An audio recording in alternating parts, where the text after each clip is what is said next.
Hello, welcome to Day One Patch Podcast, episode 281, live from our bunkers. Live from the DOPM bunker is right. Yeah, we are now in separate locations, as per advisement from our government and health professionals. I'm Ryan Johnson, I'm your host. Matt, that's Matt Lawrence. It is me indeed, yeah.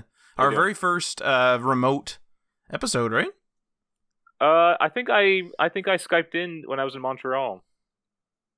Oh, that's right. Yeah. And then we did do that interview with that one game developer. I don't even know if you remember the janky setup we had for that. I vaguely remember I was sitting at your desk, and that's all I remember. we had both my iMac and my MacBook Pro running, and like Skype was coming out of like the MacBook into the iMac. Oh my lord! It was just so we could both have headphones and actually hear the guy, and then record on our professional mics, you know. And I do remember, just playing the scene back in my head, I remember the instant we got it working, I got a notification because I forgot to shut off my iPad's notification. So the guy's like, "Hey guys, I'm from like Tiny Realm, or I made Tiny Realms or whatever," and It's just like doo doo doo doo doo, and it's like, oh, good. Yeah. So some of the top stories, apart from the big elephant in the world, we do have Sony saying that there won't be any delays to the PS5 because of COVID. We also have GameStop permanently closing over 300 stores. HalfLife Alyx is the new big VR game, getting a lot of great reviews out there, convincing me to want to buy a VR headset. We also have Fallout 76 Wastelanders DLC being delayed by a week, and I just noticed... Oh no, it's good. I thought I didn't put in the information from that story. Oh no, yeah, no, it's just right on the page break. It's on the second line, yeah, or second page there. And then Xbox Series X graphics source code was reportedly stolen and was being held ransom for $100 million. My lord. And then we have a pretty good Query Corner question here that is kind of related to what's happening right now when we're all kind of isolated in our homes. And so we'll get to that when we get to it. But first off, Matt, what's new with you? So what's new with me is actually what's kind of new with everyone right now, and that is I'm in really jamming out to the Animal Crossing. Now, yeah. I'm not like a huge... Well, I say that as I have a bunch of the games. I have the Wii one, the original DS one, New Leaf on 3DS, and then this one. But they've kind of come out very slowly over the years. Mm-hmm. And I actually imported the DS one from the UK. So I'm a fan of the series, for sure. But I definitely play it more like a mobile game. And you know how mobile games are supposed to be, like, you play every day? I'm one of those casual players where I'll be like, man, I should play some Blades today. And it's been like a week. And then maybe I will play it for a week, but then I'll just put it down. I just don't feel obligated. So what I've been saying recently, since Animal Crossing kind of blew up and everyone's been playing it, I've been talking to Tim a fair bit about it. And I've actually told him several times that, like, my Animal Crossing is just already in a recession. Like, I can't, like, I don't have any of the buildings. I have, like, I have, like, the museum or something. I didn't know how to wake up the bird, so I, like, lost out on a citizen or whatever he becomes. I am just, like, and I forgot to play it yesterday, so like, it's just, I'm in a recession. Like, I've already 2 days behind at least, and I didn't look anything up. But I think, to be honest, the reason why I don't want to look anything up is in New Leaf, I remember... I was just kind of grinding away, and I thought I had kind of reached the end of the grind, short of completing the museum and little things like that. And I actually learned that there was, I forget the animal's name now, but a coffee shop opened up. And I was like, wow, like, this is really cool. And then I remember thinking to myself, like, oh, this is one of the only things in this game that I didn't know about from looking it up. Like, I just didn't get that far in my lookup, and I thought, wow, like, in the future, I'm not going to look these up. I'm just going to let the game progress. Right. And I saw, like, some stuff from, Tim on social and stuff, but I still consider that, like, natural. Obviously, like, we're all like, socializing online. Mm-hmm. So that's all natural, but I'm not going to be going out and looking up something unless I actually need help. So that's sort of where I'm sitting. And then after that, I guess I'm doing a little AC Origins still, going after that platinum. And we did a major project that is complete. One of the pieces of the major project, I should say, is complete in Minecraft. We did a huge terraform, Marty and I did. Oh, wow. And the terraforming is complete, and now I'm building the wall around the base, which that's why it needed to be terraformed, because the wall was incompatible with a piece of the terrain. Are you guys still staying up until like 5 a.m.? Yeah. So like it's not every night, but like I have had a few nights now where I've actually just worked until really late, and then that kind of readjusted my sleeping schedule. So I'm just like, well, like it doesn't matter. Like I'm still up early enough, obviously, to like talk to clients and stuff, and I'm getting all my work done. So I'm like, the hell with it. On nights that I have off, I'm just gonna be doing Minecraft. Yeah. So. Speaking of Animal Crossing, I'm getting a bit of FOMO about the Nintendo Switch right now. FOMO meaning feeling of missing out? Fear of missing out, yeah. Fear of missing out, okay. Yeah, because just everyone online is talking about it. There's even like celebrities are playing it and stuff. It's crazy. And then Marty I was talking to him because he's looking for something new to play. And I asked him, like, oh, what's in your backlog? And he said, Zelda, Breath of the Wild. And that's a game I wanted to check out, even though I've never really played a Zelda game in any serious capacity. But that got a lot of major scores, was a lot of people's game of the year, and I would like to check that out at some point. So you know what's funny is I actually own that, and I have never played it. So... I'm looking at Best Buy's website right now and looking at the yellow Nintendo Switch Lite. So you don't care about... So I think you did the same thing with your DS situation. So you got a 2DS, not a 2DS XL, but a 2DS. Are you going to be doing the same thing where you think you're going to buy if you buy a Switch, you're going to buy the budget one? It just makes a little more sense to me because I'm not the biggest Nintendo fan. I'm not going to be spending a lot of time with this, so why dish out for the extra money, because the Switch Lite is only $259 in Canada. That's pretty good. Which is literally a little insane, honestly. Yeah, a little insane. And then let me just try to bring up the price of the normal Switch. I mean, it is nicer than the normal Switch. It just looks like a nicer product. It's also, I think, I've never hooked up my dock, but like I like the fact that you can do it. The option, yeah. So $399 for the regular. So that's a lot, Even that's pretty good, though, right? That's good for what you're getting, yes. But we have the next gen consoles coming out this year. I'm probably upgrading my iPhone this year. Oh my god! Yeah, so I got some expenses coming. But are you gonna play this thing though? Like, are you really gonna actually use it?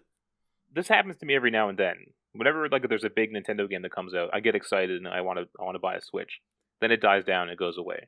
I'm just in that phase right now where I want it because everyone's talking about it. But then once that dies down, like once my recession hits a depression on Animal Crossing, then I'm going to stop talking about it due to embarrassment. Yeah, that's right. And then that'll slowly help ease your direct access to Animal Crossing news anyway, I guess. Yes, that's correct. My poor animals. Other than that, what have you been up to? Trying to keep yourself busy?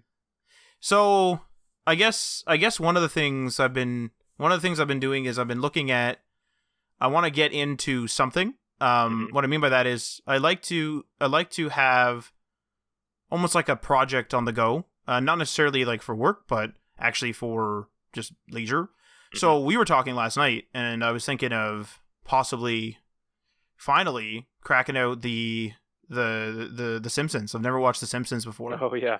And so Disney Plus, I don't have it, but I was thinking about grabbing Disney Plus, at least the trial, and maybe try the first season or two of The Simpsons.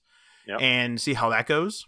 But, I mean, this will lead into our query corner, but I do have a fair backlog that I kind of think, and it's especially true on PC, actually. So I'm kind of thinking maybe I should be touching on that. Although, what I am finding is this sort of, this isolation, quarantine, whatever you want to call it, is actually really lending itself to having a more active online community. People are either at work or they're online, pretty much. Mm-hmm. Right. And so I'm kind of taking advantage of that. If someone wants to do something, like if I'm available, I just kind of do it because I know that this will subside, and then I can always go back to my single player stuff. Right. So I'm like, I might as well take advantage of the fact that the people are there. So Plus, when you're so like isolated like this, it's just nice to have that social opportunity when you can get it. yeah, it feels really weird in it's almost like the whole evening effect where you're like alone with your thoughts. Right. It's like all day people are emailing, calling, whatever, which I've noticed has slowed down, but it's still there. And then at night I'm just sort of like, is anyone online?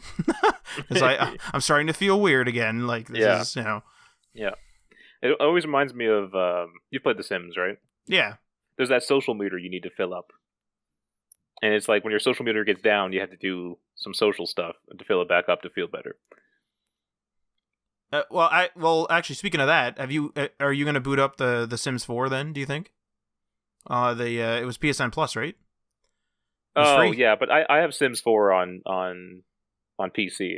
It's so much better there that I don't think I need to play the console. Well, you have Sims 4? Yeah. Oh, geez. I thought for sure that as I remember Sims 3, the social meter, was it the social meter? I think it was the social meter, was a real pain in the ass. I think it said Sims 3, right? Okay, yeah. I only have Sims 3, to be clear.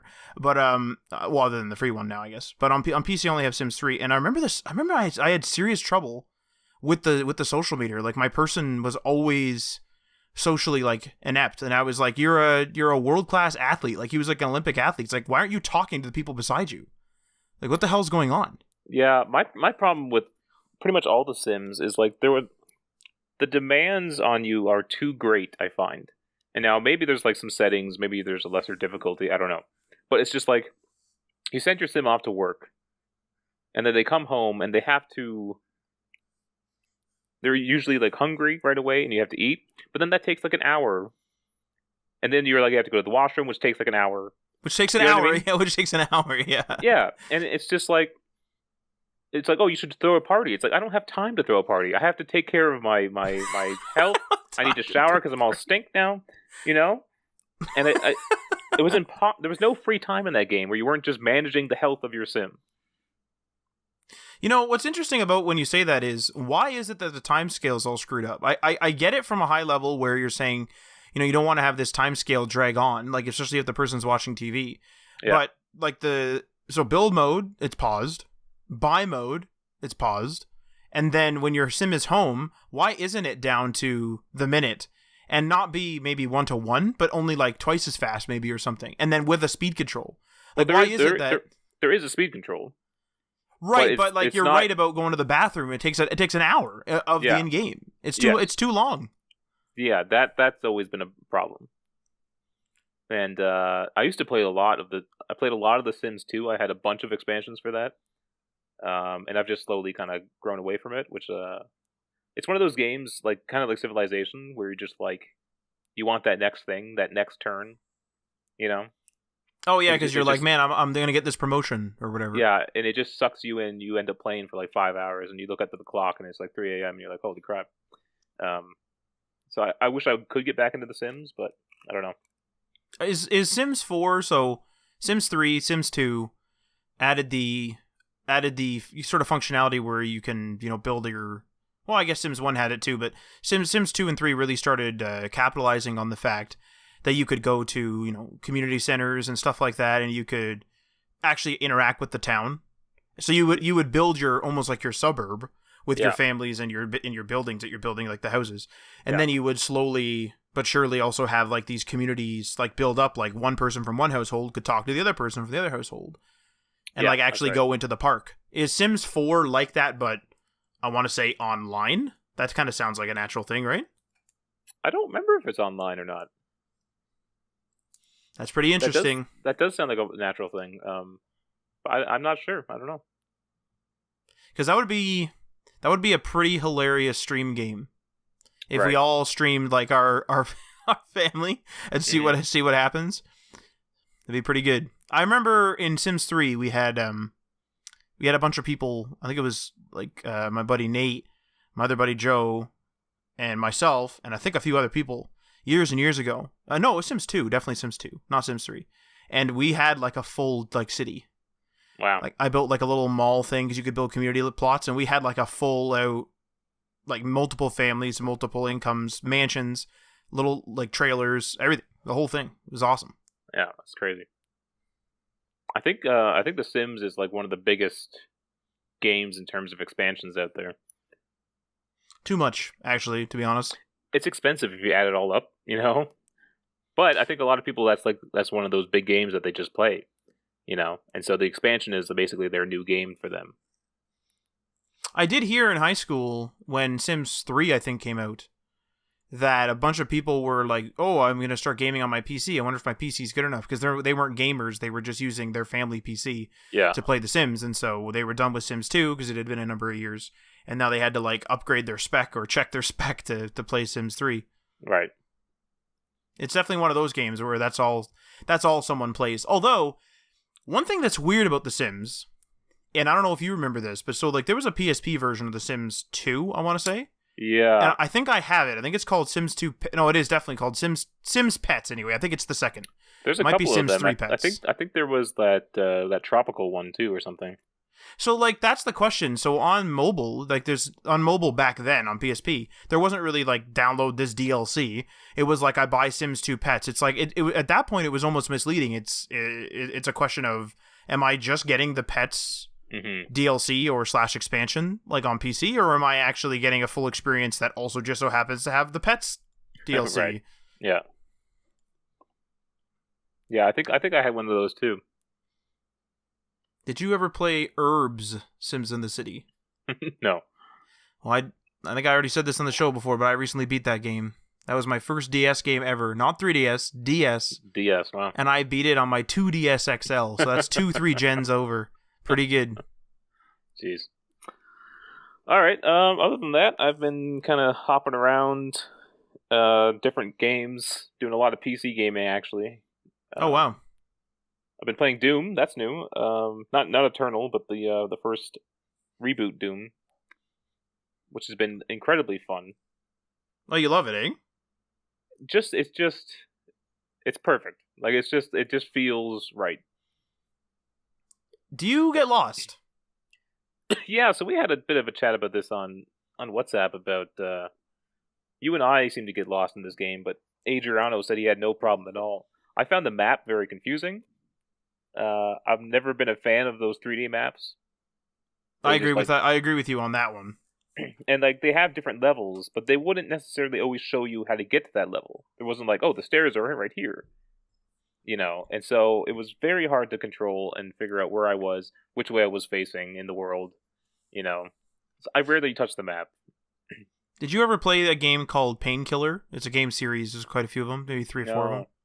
So Painkiller is sort of similar in my mind to Doom, where it's kind of like a horde shooter.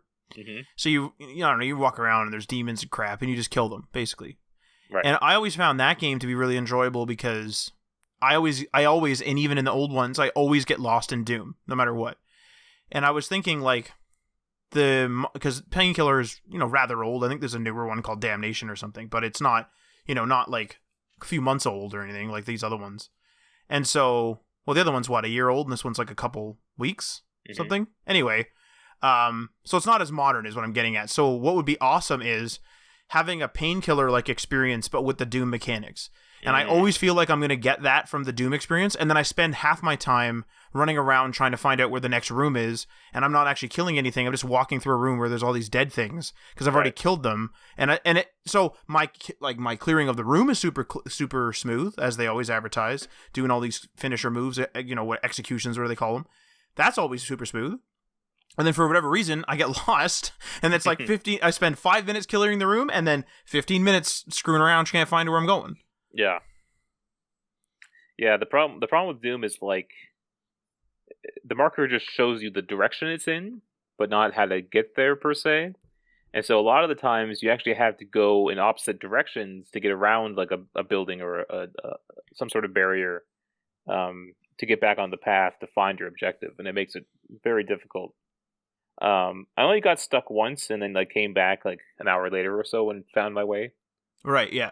Other than that, I've been doing okay, but it's still not perfect compared to other first-person shooter campaigns. I feel like I might boot that game. I might boot up Painkiller again, But I might boot that game up again and see. I got pretty far. Like I got to a point where like I had my fill. I didn't quit due to annoyance. I was like, okay, I've played Doom, but I think I might. I mean, I don't really need the story. I could just start where I was and just go through. Well, Eternal, the sequel got a bunch of good reviews too, and so I want to move on to that as well. Oh, that'd be pretty good. Yeah. So a lot of Doom in my future, I think. We also hopped back into Civilization 6.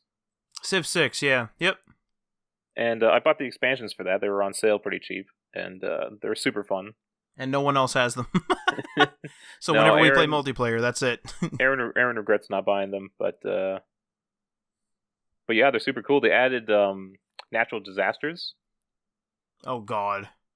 It's not as bad as you think. Like, you can easily repair whatever it destroys in like a turn or two.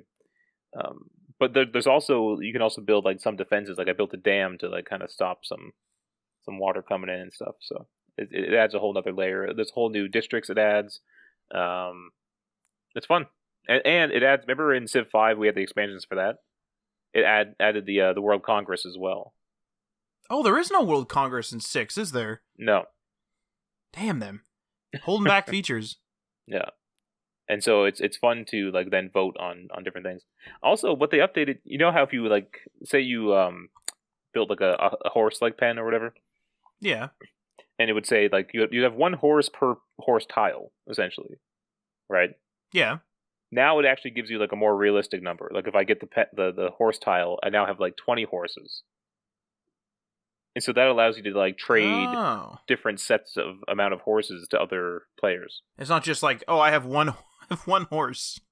Yeah, it'd be ridiculous to have one horse, and they're like, "Give me that one horse for 4 gold." It's like, no, get the hell out of here! That's my one horse. Like that's my one horse. Yeah. So I feel like that game. I like 5 better still. Having played 6, for the amount I have, I think I prefer 6. But 5 definitely has a few mechanics that I preferred. I feel like 5 had a worse AI in a way, because the AI in 6 ain't great. But I had like I will say that the AI in 5, I would say maybe acted more reasonable, but then was also had they had less intelligence overall. Very war hungry though. Very war hungry, but would also back down if you were much stronger. I find that with Civ 6, there's some unrealistic stuff like, oh, this guy just hates you. Like, he's gonna, like, we don't even know where each other are. We just know that each other exists, and he's like, I hate you, I denounce you. Who are you? Like, you don't know where I live. I don't even know who you are. Like, but I don't like that I know the game's trying to, like, tell you what you need to be doing when they get angry at you. Like, how do you not have, like, a military? Don't you want to protect your people? And they're, like, angry at you for that. And it's like why no one's going to get angry at me for that. Yeah, that should be in your favor that you can then topple me. So, well, yesterday we had a horrible war that just suddenly broke out. One guy just hates me. Like I didn't even do anything to him. Yeah, and I didn't even know where he was, and he ended up being really close. Like whatever, and he just hated me, and he just started attacking me, and it was a huge war. Like, it was horrible. I wonder if there's more human players, they get more aggressive, because when I play on my own, like without having Aaron set it up or anything, and we're not playing together, I can make like declarations of friendship with all the other leaders. So I'm not sure what's going on. It could be to speed up the multiplayer landscape, to spice it up, spice it up a bit. Maybe that's what's going on. Yeah. Other than that, just a few other like random games I've been playing. That's pretty much it. Keeping yourself busy in the old quarantine. Trying to. But all right, let's hop into our first story. The PS5 is apparently not going to be delayed, and I think also the Xbox. I think they also said no delays yet. I mean, we're still early in our lockdown situation in the West here. So, who's to say what's going to happen come November? Yeah, I suppose like if we just compare ourselves to China straight up, they're starting to improve after approximately 3-month mark, if we consider January to be the first sort of outbreak month. Yeah. So end of March now. Yeah, about 3 months. And they're not coming back fully. Like, they open their theaters and then immediately close them. Right. So, I mean, they're getting better, but it's still not quite there. So if we just take that and extrapolate it, we're what? We're out of our first month, coming out of our first month here. Yeah, so that's a question. So would ours have started March 1st, like approximately? Or are we like halfway through March we started? Well, we can pull up the numbers, actually. But I don't know, like, what, I don't know, like, when things went bad in China exactly. I just know it was in January at some point. Well, apparently they heard about it in December, right? Yeah, but those are, like, the rumblings, right? Like, it's... Yeah. I heard that, or you actually sent it to me, that Foxconn's back, though. They're back to seasonal demand, like, they're able to meet it now. At least for Apple, they said that the iPhone 12 would be able to... They'd be able to manufacture, like, the normal amount of iPhones that they would normally manufacture. Which is good news. I mean, that's, like, a pretty big feat for, like, an area that got, like, really taken down. Yeah, but there's also rumors about the iPhone 12 being delayed by several months. So... Jeez. But that has more to do with, not that they couldn't do it, it has more to do with the market be accepting of a new $1,000 phone after going through a recession, you know. And, like, we can't quite, I don't know if we can quite say it's a recession yet. I mean, if things got better in a month here for whatever reason, like if we just, like, miraculously got better in a month, or we just, like, handled it really well and it goes away, then, or, like, you know, becomes more manageable, I guess, then, like, we could just literally bounce back for the most part, right? Yeah. So I think the first case was like around around January 26th. So it being March 27th, I think we were effectively through 1 month. Oh yeah, that would make sense then. Yep. I mean, we're not medical professionals, just extrapolating news, but still. just looking at the data and using my college-educated mind here, just to look at this. But like, this is interesting about the PS5 because I'm wondering whether a quarantine, a lockdown would actually help it in terms of sales. Like, I want to know whether the PS4 and Xbox One have actually seen a bump in sales, because people might be like, man, I have never upgraded.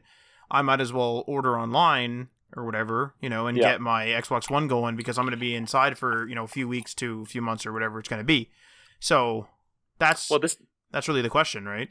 This is what happened during the recession in 2008 as well, is that a lot of the entertainment industry did not get as heavily hit because in times of recession, when people are struggling, they want those more luxury goods to kind of keep their spirits up. And so, yeah, you're right. Maybe people would want a new console now. Especially a Switch. Just to take your mind off stuff. Yeah, a Switch, yeah. Because of the ammo card. But, like, with that even said, like, if we, like, let's just say we come out of it, I don't know, just shooting a random thing out there. Let's say the PS5 is supposed to come out in November, and let's say we're coming out of it in November. Which is scary to think, but, like, let's just say we are. I wonder if the sales would actually suffer because people don't want to spend any more time indoors. Oh, that's true too. Although it's wintertime though, so that's a good. Yeah, well, I have a funny feeling though that we're going to see a renaissance of winter sports.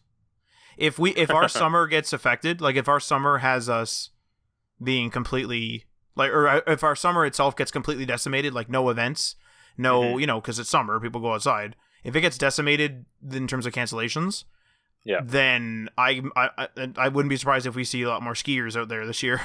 Yeah. Oh yeah. So this comes to us from IGN, and I guess it was Sony who was speaking to Bloomberg that the company doesn't see any notable impact on the unspecified holiday 2020 release date except for the PS5. And then the sentiment has been echoed by GameStop CEO George Sherman, who earlier said that there has been no indication of delays to either PS5 or Xbox Series X at this point. Well, I'll say this, right, is a lot of these companies can work from home. I mean, the developers on the PlayStation software can. Maybe the hardware guys can't, but the hardware might already be done. So they're probably pretty close to lockdown, yeah. You know what I mean? So it's like a matter of now China's coming back online, so now our manufacturing's back. So this could have just been the perfect set of, like, I don't know, situation, like world balance of virus. Like, you know what I mean? Where it's like China had it first, or manufacturing went down, then China comes back first, which just makes natural sense. So China comes back first, so now the manufacturing's there, and then we're in the console life cycle, so it's like it lines up so that the hardware is probably done, and now the people can actually just work from home and make like the software for the PlayStation 5, and then like obviously the game devs, which we're going to talk about in a bit, are being delayed slightly, but we're talking about a week in terms of Wastelanders. So maybe it's just the perfect set of like situational like balance throughout the world where we like PS5 and Xbox Series X ain't going to be delayed, just one of those things like just sneaks out there. Yeah. All right. This next story, bit of unfortunate news. GameStop to permanently close over 300 stores. This comes to us from Comicbook.com. GameStop has announced that it will be closing over 300 stores as part of this year, as part of its ongoing effort to de-densify. The news comes way of GameStop's newest earnings call, which also featured a comment from the retailer about the possible PS5 and Series X delay, which we heard about. So it's going to close 321 stores, bringing its store count to 5,500 locations. So that's a lot of stores to close down. But it kind of makes sense with what they're trying to turn GameStop into, as more of a hangout gamer lounge. I forgot about that. you don't need those like every 10 kilometers. So this is interesting though. If they're gonna pivot to, so this actually brings me back to Reggie. I think is if they're gonna pivot to this hangout thing, which I actually forgot they were doing. They've already sort of pivoted twice, right? So they were games, and then they went to more like games and board games and toys, and in Canada, GameStop is EB Games. A lot of the EB Games locations here are rather toy based, toy and board games and stuff like that. Yeah. And then are they going to then pivot again to this gamer lounge thing? Like, it seems like Reggie, just from his one comment to me, kind of sounded like he wanted to restore the old school, almost electronics boutique. It doesn't sound to me like, I don't know, like I'm just wondering whether once Reggie gets into his position and things calm down across the world, are we going to see another pivot where they say, oh damn, like these lounges aren't making money, let's pivot again. Like, what are we going to see? What sucks about the timing of all this is a lounge area sounded cool prior to COVID. Now these hangout public spaces are going to be a little bit. People are going to second guess them. I think coming out of this for a while, not forever, but Yeah. No. I was talking to Marty about this last night. I was like, I want to know personally, because I don't know how it's going to happen. Personally, am I going to be like scared to go near people for a bit? Am I going to be scared to go to like strangers? I think is going to be the main thing. Yeah. I think your friend circle is pretty well safe, like in terms of your own mental state, because you've been around them. But am I going to be like scared to go into the mall for a bit? I think there's going to be some hesitation out there. Yeah, it's going to be a while before we feel like completely safe. Maybe when the vaccine comes out, and you get it, maybe then I'd feel fine. Oh man, sign me up. Let's do it. Like in some ways, like I obviously don't want to get COVID. Especially to put my parents at risk. But in some ways, I almost want to have it just to get it over with, and then hope I survive it, just so I can feel safe. Because right now, there's this like cloud over my head, Yeah, like assuming, and I don't know whether this is true, assuming we're immune to it once we get it, although I think that's still up in the air. I don't think we actually know if that's true. If you get it, like if you get COVID-19, you have it, you then get rid of it, like it goes away. I don't know whether you're immune to it after, but let's hypothetically say that you are. That would be almost awesome. Like, I almost feel like I would almost want to go into a lab and then be like, I have a 3% chance of dying here, just like actually give it to me. And I don't want it, like, I'll just live like hell for 14 days to get rid of it. But now, the problem with saying that though is we don't know what the symptoms are. Like a day in, we're going to be like, oh God, what the hell's going on, Yeah, and I don't want to make like light of the fact that the people who are suffering from it, they definitely don't want it. No, of course, yeah. It's just like a mental thing that is just like I want to. It's just basically me wanting this to be over with, Yes, for sure. Yeah. But also, like, if you were immune to it, again, assuming, I don't know if we know that yet. Please consult your doctor. But if you were immune to it, it would actually almost takes the cloud away for anyone you go to see too. You can just go see, like, you can go see old people again if you have like grandparents and stuff. You can just go see them again because it's like, I'm immune, it doesn't matter. Like, it literally doesn't matter. I mean, our best case scenario is for a vaccine to come out. Yeah. All right. So yeah, more bad news for GameStop, and Reggie has his work cut out. It seems like poor old. I like how we're all hinging on Reggie, but I think it's just because he's very famous and he's going to join them. But I don't know how much he's going to do. Yeah, because he's a board member, right? So it's not like he's like CEO. Yeah. Although, but I think just the way he handled his tenure at Nintendo was a good sign for GameStop. But I guess we'll see what happens. 100%. Now I can't talk about this next story too much, but I just wanted to mention it because it is on a lot of people's radar. HalfLife Alyx, which is a VR game, and the first like major game from Valve in a long time, eh? First game from Valve that I can remember, like a release date of, to be honest. And what's incredible is like they just we didn't know about it, and then we knew about it, and then it's out. You know? Yeah, they didn't mess around, that's for sure. But yeah, apparently from what I've heard, it's fantastic. I've seen a few good, like amazing reviews, even perfect scores. I believe IGN gave it a 10. Oh wow. So yeah, it definitely has me wanting a VR headset to give it a try. Whether that's worth the VR headset price, I don't know.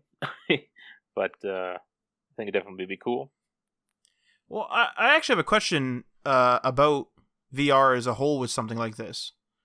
So we have consoles that come out, and consoles still very much have generations. Now, all of the consoles their generations aren't necessarily lined up anymore. Specifically, Nintendo isn't really lined up with Microsoft and Sony anymore. Yeah. But do we actually need to maybe have more of a console mentality? And maybe this would have to be the marketing team or even the engineering team. But do we have to have more of a marketing mentality toward kind of what consoles are marketed?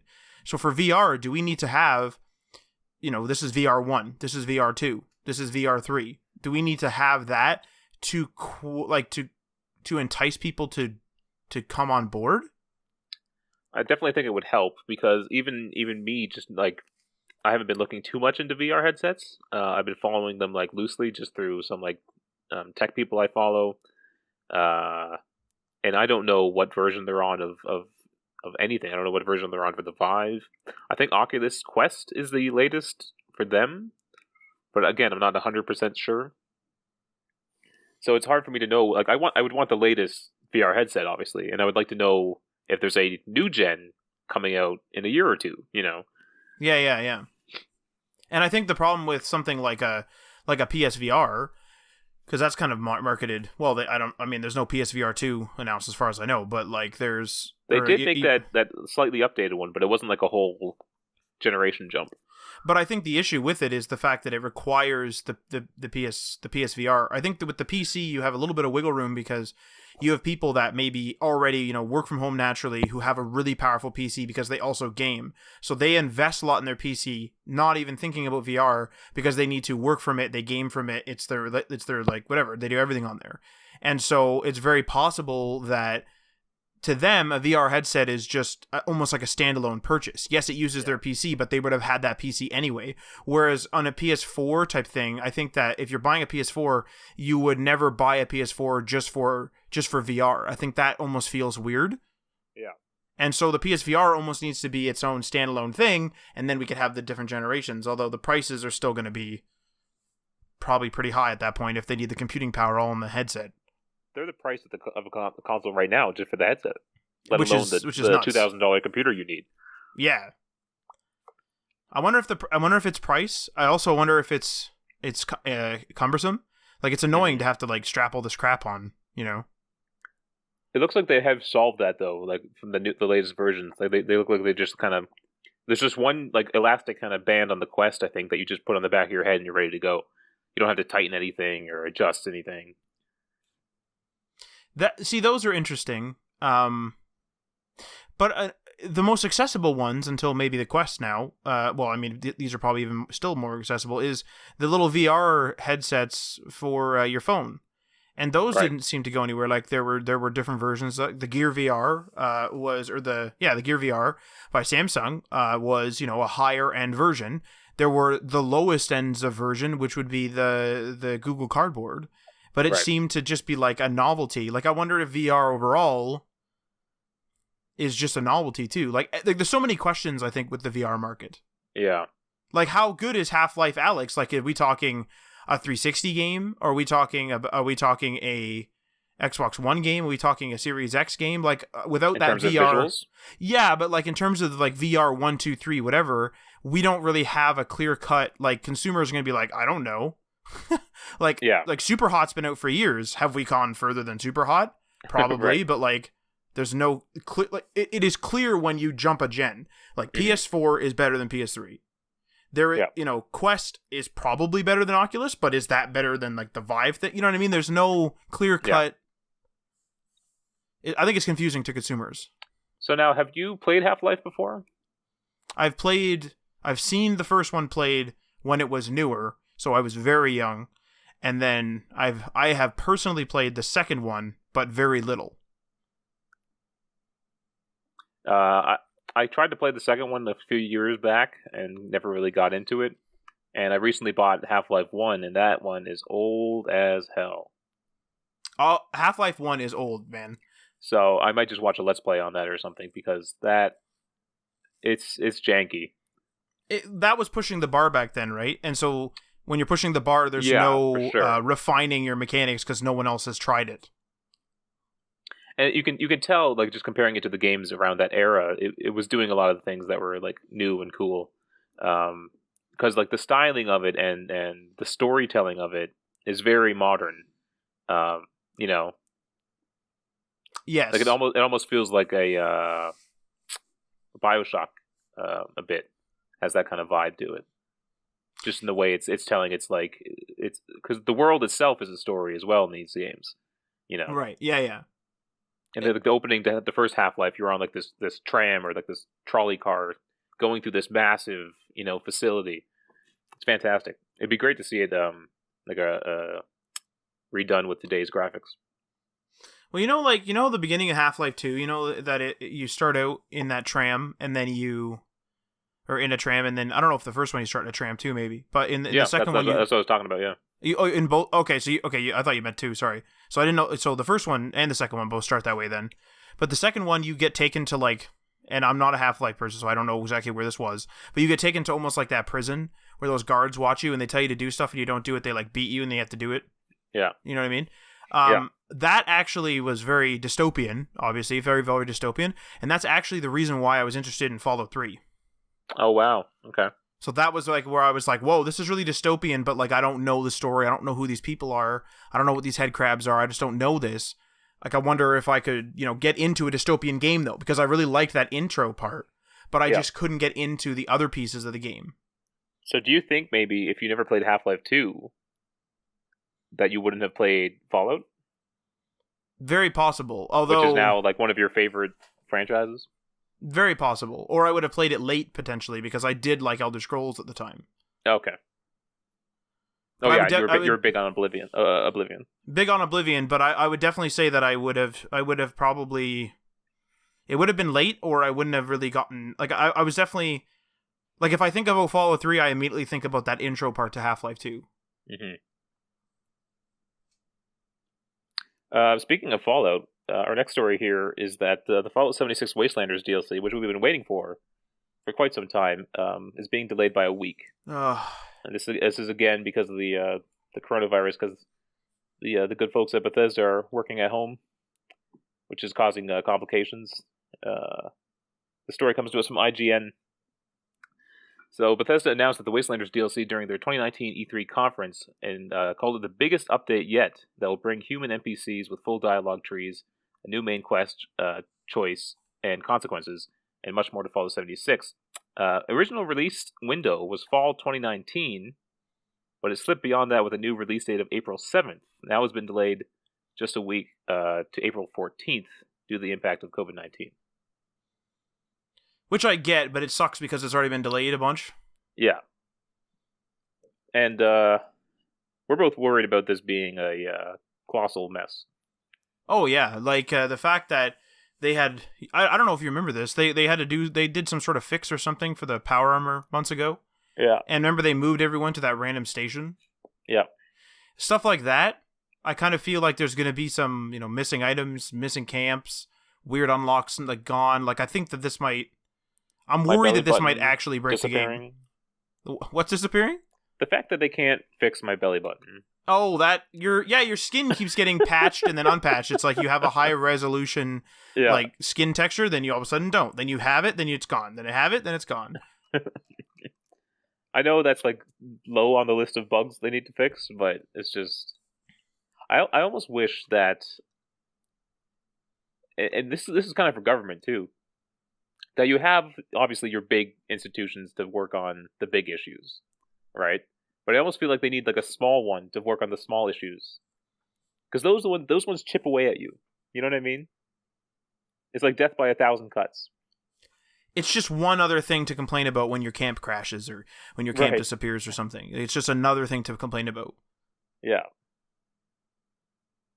So I wish they would have like a team that just works on the small bugs that the big debuggers, kind of ignore because they got bigger problems.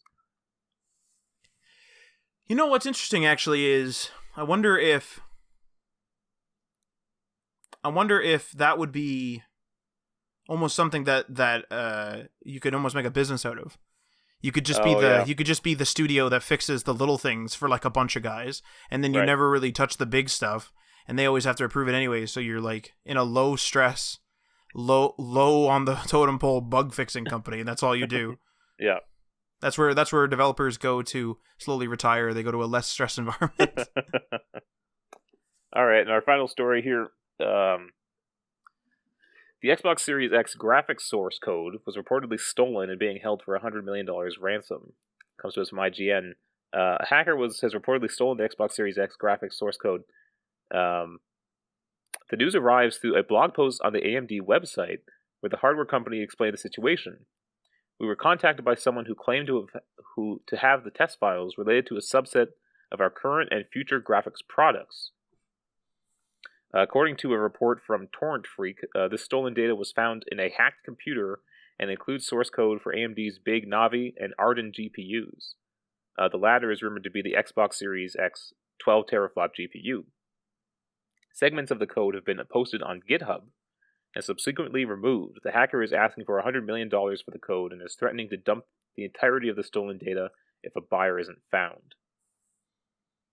And then finally, the fact that AMD has issued a DMCA takedown notice on the repository where the data was being held would suggest that this is a legitimate breach. Later in the official statement, AMD made it clear that the stolen data is not core to the competitiveness or security of our graphics products. Right, because I think I did see like a headline saying that AMD did confirm this. Mm-hmm. Did confirm that there was a hacker. Like I didn't read into it other than the headline. So like even that statement there confirms that something was taken, I would say. Yeah. This is crazy. Like, yeah, this is really crazy. So what can you tell me about the dangers of having your source code leaked? Well, the danger could be that it's like somebody. So I would say probably NVIDIA, first person to come to mind. Someone like NVIDIA could come along and take that and any little tips, tricks, or anything that you have in there, they could just, take it. And then since it's source code, they could easily, rip into the whole thing, figure out how certain components work, maybe the shaders or something.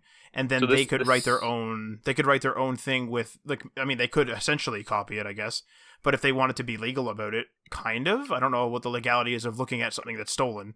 But hypothetically, you could write your own shader based on what you did and found out. But this isn't possible to get through like buying an AMD card and deconstructing it back at your lab. No, so like normally what it is it's like you have if you write code, you write up your code and then you put it through a compiler, and that compiler puts it all together so that it runs on whatever chip it is. So in this case, a GPU, or it compiles it so that it runs on runs as a website, or it compiles it so that it runs as whatever it's supposed to be, like a watch app or an Android app, whatever. It's compiling down to something, and then it's basically, for the most part, creating a test or a test deliverable or an actual deliverable for a consumer.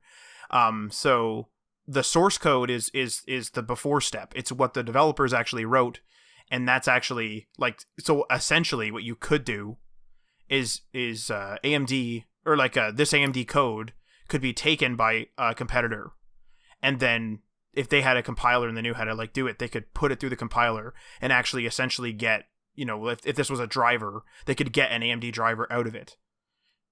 You know what I mean? So like they're able to see exactly how AMD reaches their graphical fidelity, in this case on the console. Mm-hmm. Right. Wow, so that's crazy that someone was able to get that then. It's scary. Like there's ways to reverse engineer stuff. Like people have reverse engineered games. Like, you know, that's why they say when the source code of a game is gone, that's why sometimes like making it HD and stuff is really hard, because you only have the compiled version. So you would have to like either redo the whole game, or you would have to, you know, reverse engineer it. And some people will reverse engineer stuff like that. But like with stuff like this, like if it's just straight up the source code, like damn, like that's really scary. And what's crazy is like this is in an age where like ransomware and stuff's going crazy. Like these hackers are getting more intelligent, and they're, you know, really ballsy. Like $100 million. Yeah. Like damn. Like I saw a comment on one of the things on Instagram where someone was saying like if they hadn't had asked for 100 million, maybe they would have gotten it.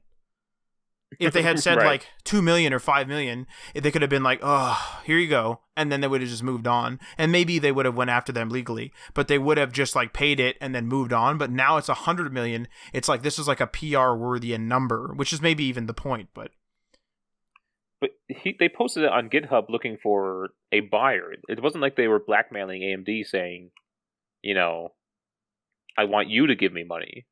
It's like they just wanted someone to buy it. Ugh, that's so scammy. Like that's so like would Nvidia come around and buy it off of him? Like Nvidia is a big company, so like I'm just saying that because it's usually like if you think about GPUs, it's AMD versus Nvidia. So you would I'm just trying to wonder who is he trying to sell this to, because he didn't outright say I want $100 million from AMD. Oh, I see what you mean. It's 100 million. He's saying if I don't get a buyer, I'll post the code on online. I have a question. I've never understood this about computers. So computers are made up of hardware and software, right? Yeah. The software tells the hardware what to do. Yeah. But how does it take... So software is just a bunch of instructions written in code, right? Yeah. How is that translated into what a piece of hardware can read as an instruction? It's all zeros and ones, right? At the end of the day. Is it literally sending voltages to the like processor? Everything's either up or down. Certain patterns that allows it to do something. Yeah. So the code that you write is literally just a translation into human speak, essentially. Yeah, so that's why there's different languages. That's why they call languages. Mm-hmm. So you're speaking in computer, you know, to stay at a high level. You're speaking in computer, and there's various languages. But at the end of the day, it compiles down into zeros and ones. If you think of it in terms of actual human language, so if like one person was speaking English and one person was speaking Spanish, at the end of the day, one person saying dinner triggers the same thought in both people's heads. If someone says dinner in Spanish to someone who only speaks Spanish, and someone says dinner to someone in English that only speaks English, their brain both compiles it down to, oh, it's the third meal of the day. Yeah. So that's essentially what you're doing. Is your brain is essentially, if you're talking about the English language or the human language thing, your brain is like compiling what you're hearing or reading, and then you're getting a response out of it, like, oh, I have to go and get dinner, for example. Yeah. It's this source code stuff is scary, because I wonder because it's scary because if this guy gets this, I wonder if this is going to make people ballsy and be like, ooh, like, let's all do this. Let's go. Let's not try to hold things ransom on like consumer PCs. Let's go after like Microsoft and stuff. Well, this is why the rule should just be never negotiate with these people, never give in to their demands. Even if he posted online, you might have to take that hit, but that dissuades the next guy from doing it because he sees that you're not willing to pay out, for that data. Yeah, because the next guy probably would want 120 or something. Right. They're going to push their luck. Yeah. That's the whole idea behind not negotiating with terrorists, because as soon as you give them something, they have leverage over you because they know you'll give in. That's a good question. Like, I wonder if, because I heard that there's like, there's ransomware out there. Yeah. And sometimes the ransomware is legitimate, where if you pay the ransom, it will give you your data back. But I wonder, like, some of them, like, you pay and they just never unlock it. Mm-hmm.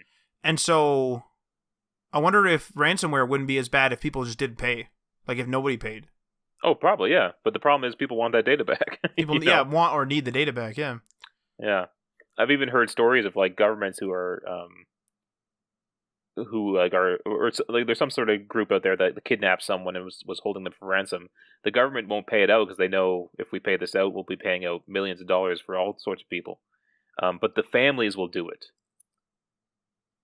Because they want their loved one back, right? Oh yeah. And then that just creates a whole system of holding people for ransom. It's like another revenue stream. They're like, oh, if we can't get it from the government, we'll just call the families. Yep. And they're more willing to give in and pay because obviously they want their loved one back. So sucks. Wouldn't it be nice if people just didn't take people or things hostage? Here's what's crazy: if this guy was skilled enough to get this source code, right, he could clearly get a job at almost any of these software companies. Although not $100 million a year or something. No, but enough to actually work, get a decent wage, and live a honest life. I think for some people, maybe it's the thrill. Who knows, right? Like, it's, it could be the thrill of him being like, man, hell yeah. Like, I'm in Microsoft's system right now and they don't know. Or, I'm in AMD's system right now and they don't know. Yeah. All right, let's Query Corner question time. And now you have, why don't we work on our backlogs? So can you explain this a bit more? Yeah, so I've seen a few tweets and stuff from companies. I think it was actually maybe Microsoft that said this, or it was Game Pass. They said something like you have a backlog or something like that, like I'm paraphrasing. And I was thinking about that too, is one of the things, like I mentioned earlier in the show, is to keep busy in a situation like this. I like to just have a project, even if it's a leisurely one, like, oh, I'll get a platinum in this. Like, that's my project right now. I'll watch all the Simpsons. That's my project. So I kind of just like having like a loose goal when it comes to leisure. I'm not going to be hard on myself. But like just something to sort of, almost check off the proverbial list. And so I think what with this question kind of comes from is, with like all this, everyone's saying, oh, I have so much time, I have so much time, I have so much time. These are the same people, and we're all guilty of this, that would say, oh, I wish I had these days off, I wish I had this off, I wish I had time to do this. So now there is time to do a lot of these, digital projects, and a lot of them aren't getting done. I'm seeing a lot of people say that they have a huge game backlog, and a lot of people aren't really working through them. A lot of people are taking advantage of the multiplayer situation, as I mentioned before, but a lot of people are not taking advantage of this backlog that they so wanted to do when things were normal. So the ultimate question for this Query Corner question is like, why don't we work on our backlog? Like this situation is ideal to work through a backlog, especially since games are delivered digitally. Yeah. Well, I mean, I've kind of been doing this. But I did this. I started this even before this kind of lockdown happened, and just because there was no new games being released. So look, I'm playing Doom. I had bought this or gotten it somehow, months ago. I'm now playing it because I have it, But I think so. Here's what happened. So I use the Apple TV app to add TV shows and movies to a list that I want to watch. Right. And my list is like super long now because I've just been adding things to it. But what I found is as soon as I add something to it, my chances of watching it decrease. That's interesting. Okay. And I think it's because it's like, okay, it's cataloged. I know I need to watch it. It's now less of a priority. And you kind of like file it away essentially. That's interesting because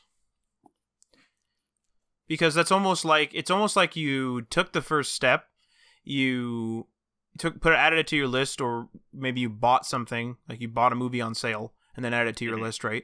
And so you've done the first step, and so you almost feel like it's no longer urgent, I guess.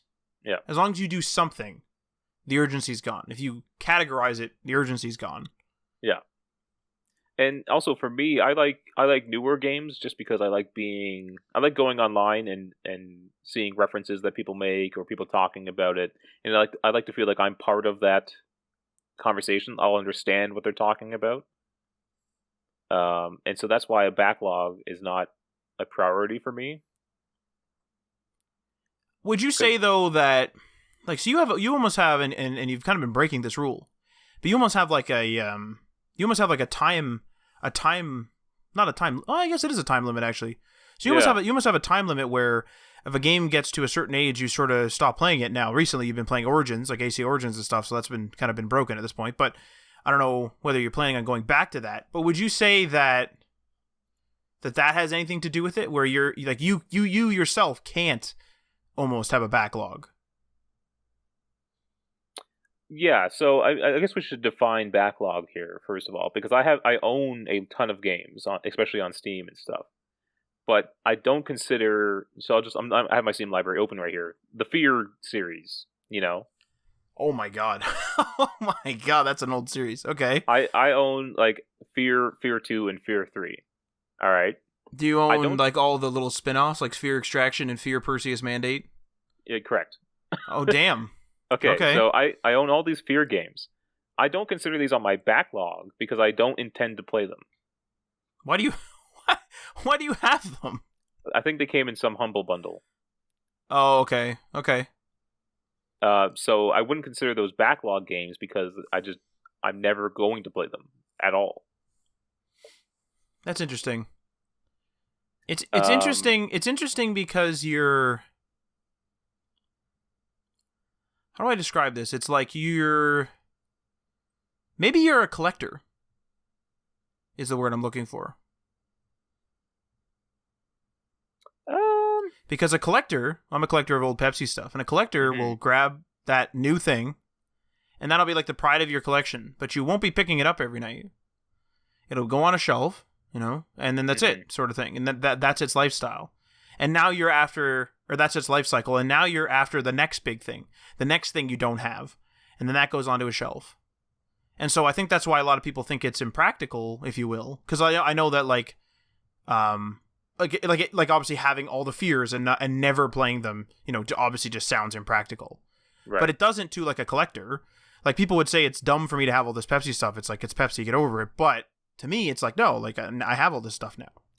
Yeah, I think a collector in that sense with my Steam library for sure. I have a ton of games in here that I will never play, but I like that I have them. Yeah. Oh, I like that the possibility is there to play them.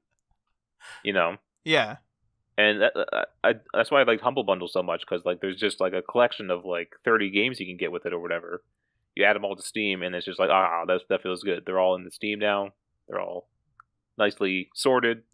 Well, this is sort of like that movie thing where when Flickster was shutting down, Flickster Video or whatever it was, right? So you buy your Blu-ray, buy your DVD, you redeem the code, it goes into this thing. Same with Ultraviolet. When those services started shutting down, the backup, at least in Canada, the backup was to have those converted into Google Play videos or Google Play movies. And so it felt really good once I knew those services were being broken up to just take those movies and dump it into my collection on Google Play movies. But I have like 34 licensed purchases on there. Like it shows it in YouTube all the time on the little sidebar. And I just feel good that they're there, but I have never watched one of those movies short of like the first time. Yeah. Which is interesting. Mm-hmm. And you're kind of like that with your Plex, right? You like just having that collection of movies. Yeah. Like you almost said like you'll take any movie I have, minus what was it, Doolittle, and minus minus Doolittle. But yes, it was like like the two movies you would not put on there. One was Doolittle. I can't remember what the other one was. Might have been Cats. Yeah, I think Cats is drawn is crossing a line. I think Crass Cats, Crass, the sequel to Cats, with buttholes. Like, so I hope someone gets that reference. For me, I like playing the newest game possible. But do you know why you don't play backlogs?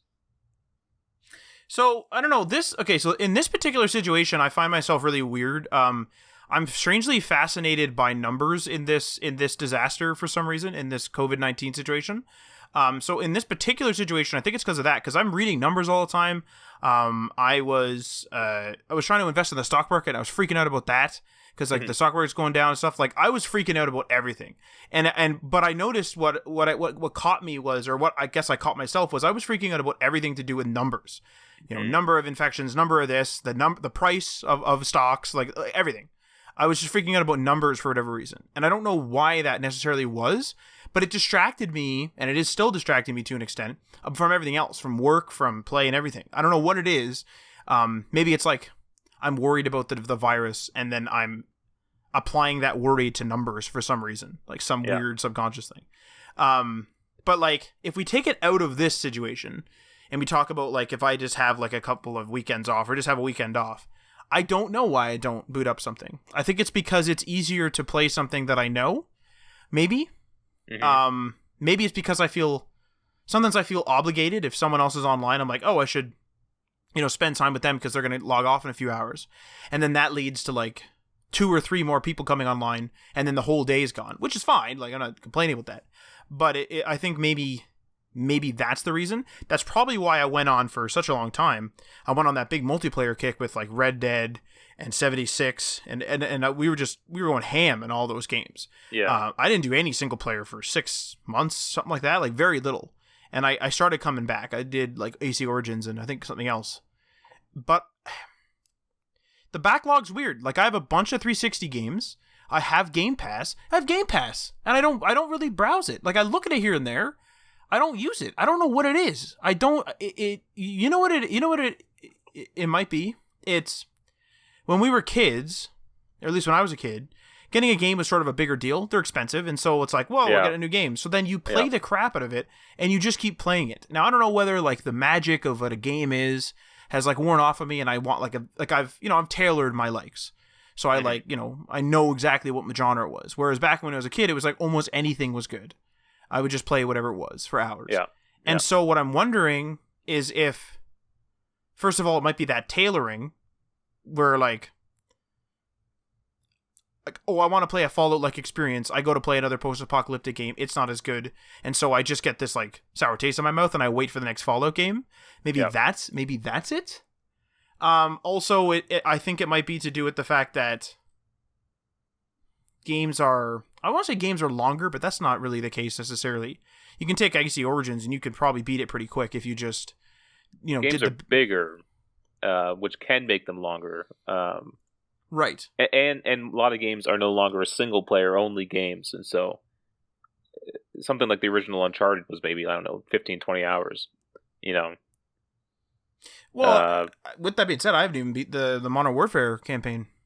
Which is like 5 hours. Which is like 5 hours. It's just I think maybe I'm a multiplayer guy now. Maybe that's just where I sit. Well, to be fair, that's where games have evolved into. Right. And you just do the same thing over and over again, but the social part of it's different every time. Yeah. That's interesting because I remember playing games like I remember playing like just something. I remember playing like the Outfit, like Relics the Outfit on 360. Yeah. That game is not like, massively critically acclaimed and loved, but like I beat the crap out of that game and I love that game and I've played it a bunch and I've played it a bunch. No achievements or anything that we're tying it. I've gone back, got the secret weapons, beat the game on different difficulties, played the missions over and over again. And that was 360 era, so I was older then. Mm-hmm. And it's just like, for whatever reason, back like around 360 era and before, I was able to just go back and just like, okay, I'm just going to play this game like 17 times, whatever. But even then, if you think about it, I didn't really have maybe that's it actually, is I did not have, and neither of us did, have a backlog at that younger age. Yeah. Where there was no backlog, so I never really thought of a backlog, and I was just playing what I had. I never really was thinking, man, the Outfit came out this week, but next week this comes out. I never really thought that. It's like, oh, I have the Outfit now, I'm good for like a month and a half, 2 months. Mm-hmm. Interesting. It'd be interesting to get like Adriano's thought on this because he doesn't do backlogs either. Well, he has a backlog and he slowly works his way through it. It's just very slow, right? Well, You only played The Last of Us like I think in the last like couple years, right? and he just did Vampire. Although that was a newer-ish game, right? Newer-ish, but it's not 2 months old or anything. Yeah. Well, let me ask you this: you have Game Pass, so like, why don't you use it? I have. I played Gears 4 or 5 rather, Right. and I played the Outer Worlds on it. Okay. So yeah, those were two $79 launch games. So was that $160 total? Well, 184 in Canadian dollars after tax. Oh yes, yeah. So that's pretty good. If I play like one game every couple months, I'm kind of saving money there. So I think the only game I've played on Game Pass, and I think I might be lying to you because I think there's a couple others maybe that and that Sea have of slipped through Thieves. I'll toss that in there too. Well, that's what I was supposed to say. Is I think it's the only one I've actually played is Sea of Thieves. I don't remember another one. I can't think of another one. And there's been ones on there. This is the Netflix effect, I think, where it's available, so I can watch it later. But back in the day when you had to go to the rental store and buy it, and you only had it for that night, you had to rent it, or you had to watch it after you rented it. But now it's just sort of like I'll just the on-demand aspect has taken away the urgency to play something or watch something. Yeah. This is one of the theories about why humans are so ambitious is because we only live like on average 80 years. If you lived forever, there could always be tomorrow to do something. That's really interesting. I wouldn't be surprised if you would see humans going to school at like age 80 if you live forever. You'd be like, man, I'm pretty bored of just like lazing around, or pretty bored of just doing this like burger flipping. I'll go to school. It's not like urgency. Like I gotta get this done by this age. It's just like I'll check it out, I guess. Although I'm looking at this, Surviving Mars is on Game Pass. See, those games are interesting too. Actually, so I'll you've played that on stream a decent amount. Do you are you gonna play that single player? Do you think? It's a little bit too technical for my tastes. Like there's a lot you kind of have to keep track of and plan out. The piping is horrible. My lord. Yeah. I might have played that when I was younger, but it's just not the type of game I want to get into nowadays. Wait, you would have want to play a more technical game when you were younger? Yeah, I just had more focus on wanting to plan things out and organize it and build cities and stuff. That's interesting because I'm kind of the opposite now. So I love those games. I love like having technical games. I haven't played Surviving Mars, short of watching you. Played Surviving the Aftermath, which is actually pretty simple in comparison, which is hilarious. But I've been playing Surviving the Aftermath on our stream, and one of the things I used to play all the time as a kid, all the time, and this game has a lot of numbers, is SimCity 4. I used to play the original SimCity. Oh, yeah. I used to also play 4. 4 is my big one. 4 is the one I played a lot. And I used to play the crap out of SimCity 4, and then I got Cities Skylines, and I know that it's critically acclaimed, and I've seen people play it, and I really want to play it, and it's just one of those games where it's in the backlog, and I just haven't booted it up, and I know that if I boot it up, I'll be all about it, but for some reason, I just every time I'm on my computer, I'm like, I'll get it later. Yeah, I've definitely noticed a change in my gaming habits. And I'm not sure I like it. Well, like or do you think that you're going to be breaking your time rule more now? Is that what you mean by you noticing a difference, or you just mean like with age? No, I mean with age. So I first started gaming like regularly in high school. And it would be like I would come home from school and I'd pretty much go right to my PS3 at the time and just game for a couple hours and eat your dinner and then do your homework, and I would never game at night for some reason. I don't know why that was. That's interesting. Why wouldn't you? That's like the prime time, right? Well, it was weird. I don't know why. I did watch a lot of TV back then too, and so a lot of the good shows were on 8 o'clock to 10 o'clock or whatever. The network shows, right? Yeah, and then I would usually watch Letterman, and so that's on at 11:30. And so my nights were kind of devoted to TV. But then once I got an Xbox and started playing with you guys, it shifted to where I wouldn't play games during the day and would only play games at night. That's interesting. And throughout college, it would still be like a combination. I'd go home after college, after classes, play my single player games, and then play multiplayer games with you guys online at night. Right. But now I've noticed I only really want a game at nighttime now. There's almost like this societal pressure on me as an adult now, to be doing something productive during the day rather than sitting there playing video games. But what do you? I don't like that. I don't like that feeling. I want to game during the day. What I was going to ask though is, what are you doing during the day, even when you come home? So you come home at like 4 or 3 or whatever it is. You come home at like 4 or 3. That's still considered during the day. And let's say like 7 onward approximately is nighttime. What are you doing productive when you've already been productive at work? Like you're done your work for the day. What are you doing? That's what I don't get. I don't know where that pressure is coming from. And it's not like I'm doing anything productive during that time because what are you doing? Done work. I don't know. There's something happened where it's just like I have no ambition to play games during that time. Do you watch stuff then? Like, what do you do? Yeah. Oh, yeah. YouTube's taken up a bunch of my free time. Do you know what it might be, to be honest with you? As I experienced this, actually, now that you bring it up, so I have this weird thing where I'll watch YouTube whenever I want to get a bunch of information rather quickly. Mm-hmm. And I think maybe that productivity feeling is the feeling that you are going through a bunch of different pieces of data or a bunch of different channels or whatever you want to call them. You're going through a bunch of those over time. But if you were to, like, so let's say you watch 2 hours of YouTube, you might get through 10 videos or something. But like, let's say you play 2 hours of a game, you've only done one thing and you didn't complete it. Right. Yes. And so you're not getting that it is a proverbial, like it's not a real check mark, but you're getting that proverbial check mark. That totally makes sense, man. You're like, oh, look how many videos I watched. Those are off the ticket now.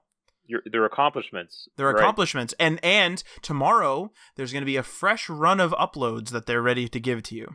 Right. That's interesting. I should probably cut back on my YouTube time. You know what helped me do that, and I've been doing this slowly, is I started doing video podcasts that I would just leave on in the background.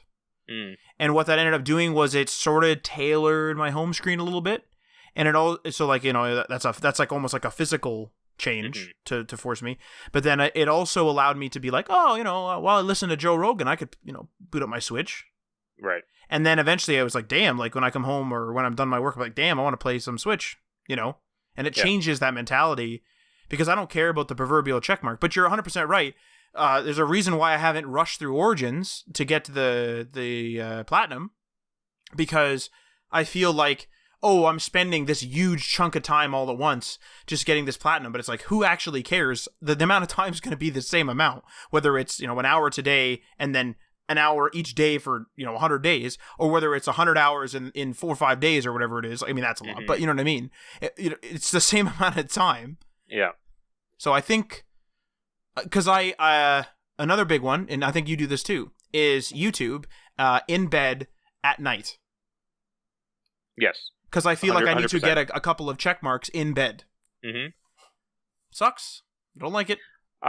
So I recently put on screen time limits with my social media apps. I've given myself like 2.5 hours of social media per day. But the thing I don't like about it is it's just cumulative, right? So if I sat down and was on Instagram for 2.5 hours straight, it's all used up. Right. I wish I had more control where I could say I get like 10 minutes every hour or something. Yeah, like a drip feed of it. Yeah, because I find that at the end of the day, I'll still have like 2 hours before bed, and I no longer have any social media access. But I wish it was just more 10 minutes during this hour, and then cut me off, and it's like, okay, I just have to wait till the next hour, to see stuff again, because I don't need immediate access to social media all the time. How do you handle that though? With because people will send stuff, and like news stories and everything comes from social. Like, do you give yourself an exception for that because someone sent you an article in Facebook and you just want to read the actual article? I don't get a lot of Facebook or social media posts per se. Right. And even if you send me like a Twitter or a tweet through the Twitter messaging app or section, yeah, I'll see it the next time I have access to Twitter. Oh, so you're being strict with yourself then? Sometimes. Right now, I blew through my time limit and I opened it up. Somehow today, I don't know how I did it, but what you blew through it and you don't know how? Like, what do you mean? Yeah, like a couple hours ago, which is not nowhere near my bedtime. It was already telling me that my social media time was used up, and I'm like, I don't know how that happened, and so I just ignored the time limit for today. Normally, I can pace it out myself, right? Where it'll be like 10:30, and it'll say, "Oh, you're out of time," and it's like, okay, I can wait an hour and a half until 12. Is this why you're staying up so late? No, that's not why I stay up so late. Okay. But maybe I need to set a limit on YouTube. But I want it to be that same thing where it's like, if I want to watch a 10-minute video every hour, that should be fine. I think the problem with setting a limit on YouTube is it's a problem of would you want the same time limit on your Netflix? No, but I don't see. But you're gonna start budgeting. The thing is you're gonna start missing out on specific content due to the length. What you're gonna end up doing is you're gonna be like, oh, I got 60 minutes. I can watch 10 6-minute videos. But this is the problem. I would prefer to watch something on Netflix rather than watch a bunch of YouTube videos. Oh, so yeah, I guess if you're just specifically trying to, I thought maybe you were like enjoying your YouTube time, but you just wanted to cut back. No, I do enjoy YouTube, and I love the channels I watch on there. Right. But it's just we have a limited amount of hours per day that we can do something, and it's like I've noticed since YouTube really started becoming a mainstream media thing that I've run out of time for other things I also enjoy doing. And I want to get back to those and try to balance out the two more. I will say this is, so I don't usually really watch so much YouTube in bed at night. Like I do some, because I've already mentioned that, but a lot of it's actually in the morning. So I'll get up in the morning and I will, it depends on each day. So, but sometimes like lately, what I've been doing is I'll check my emails and stuff like that, deal with those. And then it's like, okay, I have like an hour or something. I'll just like watch some YouTube. But what I'm finding is if something in my messages or something like that for work kind of forces me to get out of bed like immediately or something, I'm just like, damn, I just want to get this out of the way. Yeah. I actually find, even though it's just an hour, I find that like my day seems to be a lot more fulfilling. And I seem to be like, oh, it's 7 or 6. I can get off and I can like jump online or something. Yeah. Whereas normally I would waste an hour and a half because I'll be lax with myself watching YouTube in bed, and then it's that. So I'll be working for a bunch of time. It'll be 6 or 7, and then sometimes I have to work late, but like sometimes like someone will message me to do something, and I'm like, ugh, like I got to do it in a couple hours. Like I feel bad having sat in bed for an hour and a half in the morning. Yeah. I should do another hour of work kind of thing. I should fill that in, even if I've done my 6, 7, 8 hours. Even if I've done a good day, I will still be like, I kind of wasted that morning a bit. Right. Maybe the YouTube Premium is a bad idea, Ryan. We thought it was the best thing ever. It is the best thing ever. But what if it's doing this to us? Like, what if this is the problem? The problem is I don't think it's bad. It's just taking away from the things I also like to do. That sounds bad though. Like it's not bad, because, but it takes away from the stuff I want to do. That sounds pretty bad, right? Come on now. To me, YouTube has just taken over TV, like live TV that you would watch. That's not a bad thing. It's just replacing one medium for one that's very similar, but more on demand. The problem is it's just consuming more, or it's easier to consume it. I think you were onto something when you were saying those 10-minute videos are accomplishments rather than watching a half-hour or 45-minute TV show. Oh, yeah. But I still like those things. I still want to watch that 45-minute TV show. And so I need to reduce something, and the only free area to reduce it is from YouTube because it takes up such a large chunk of my time. One guy told me, actually, and this is related, one guy told me that he banned himself from, I think it was Twitter or Instagram, and he said he just banned himself from it, he wouldn't use it, and he said he just did the other stuff. He didn't like have a specific goal in mind, he just did other stuff. And he said in 1 month he finished 2 books and finished a whole series on Netflix. Yeah. And he was like, normally it would take me 3 months to finish something on Netflix. And he was like, it was just that Instagram or just that Twitter, whatever it was, just that social media time that like screwed him over. Because on YouTube, there's Unbox Therapy. Then there's Lou Later, which is like almost like his podcast / talk show. And then there's like clips from Lou Later. And there's been several times where I'm like, I'm going to watch Lou Later, like a whole episode. I want to see this. And I go into Lou Later, and then I'm like, and then I'm like, it's getting kind of long. And then I look at the recommended, and they just have clips. And I'm like, oh, okay, I'll watch 15 clips. Yeah. but I won't watch the whole. I won't watch one full episode, but I'll get those 15 marks, the 15 completed marks. Mm-hmm. That's crazy, man. So it's all just time management, though. This is why the backlog comes up. Probably it's because we think, damn, like a game. Yeah. 5 hours is a short game. Like 5 hours, I don't get any check marks in that 5 hours, or just one. And I don't know how people with like gamers with kids, how they manage their time. That's gotta be nuts.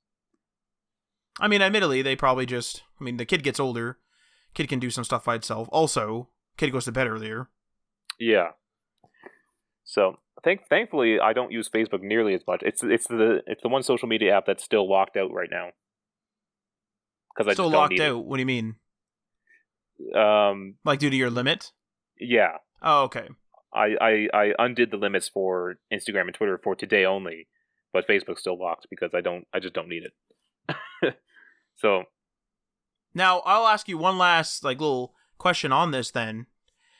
Do you find yourself, no matter what it is, if you realize you're obsessively doing something? So for me, I was like, I didn't really use Instagram. I then started using Instagram, started using it obsessively, acknowledged that, but allowed myself to obsess over it or like keep using it. And then I got bored and dropped off.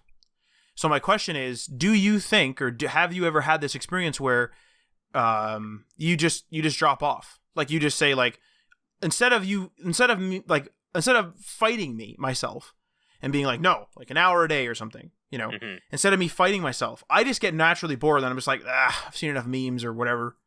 Right. And then I just stop using it completely. No, I got that bad habit where it's like, you just keep trying to refresh it and then you put it down and then like a minute later you pick it back up and check again. And it's like the same content and you're just like, all right. And then you put it down and it just repeats. That's yeah, I don't do that, luckily. Jesus. I remember when Facebook came out, it got real bad. Because like I would have Facebook open on my computer and I'd be looking through it and I would pick up my phone and open Facebook. Like that's how disgusting it was for a bit there. No, you gotta switch it up. You gotta one LinkedIn, one Twitter, another laptop on Facebook. So hopefully I'm thinking I'm gonna cut off that half an hour timer I have and bring it down to 2 hours. And then try to space it out myself since I can't do that through the software. You know what's crazy is you even have a backlog of Apple Arcade games that you said you can't get through, and you're using Instagram and Twitter for 2.5 hours a day on your phone. Mm-hmm. And yet that Apple Arcade stuff is right there on your phone. It's right there, yeah. It's right there. See, but that's why I need to cut it back so I can get to those things.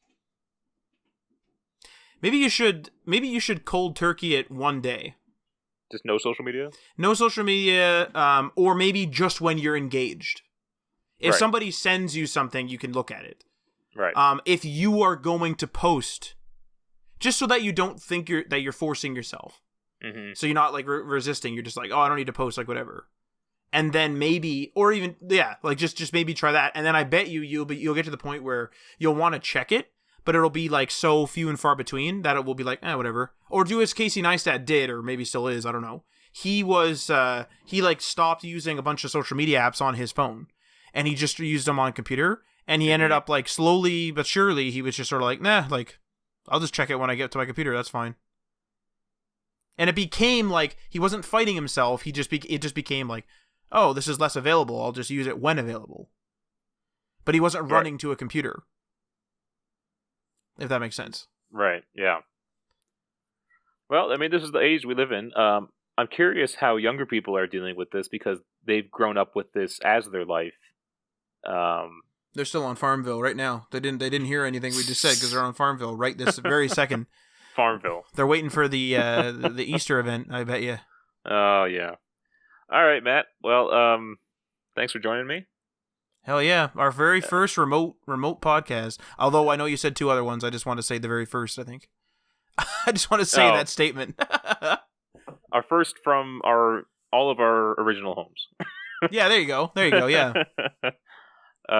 All right, so I don't think me and Matt are streaming Twitch anymore until this is over. I was actually going to ask you, I don't know if you want to do this. I guess it's now on the spot. I was going to ask you after the show. I was going to ask you, do you want to do something like boot up some SimCity or something? And we could stream, and like Tim and I just stream, and we just use Discord. Oh yeah, that'd be fun actually. And I could stream, like I could stream from this computer, and you could just be on chat, and we could play a multiplayer game. Yeah, we can do that. We're streaming on Twitch, everybody. So yeah, twitch.tv/DayOnePatchMedia, and you can also find our podcast. Please like and subscribe. Oh yeah. We'll see you guys next time. Stay safe out there, and peace.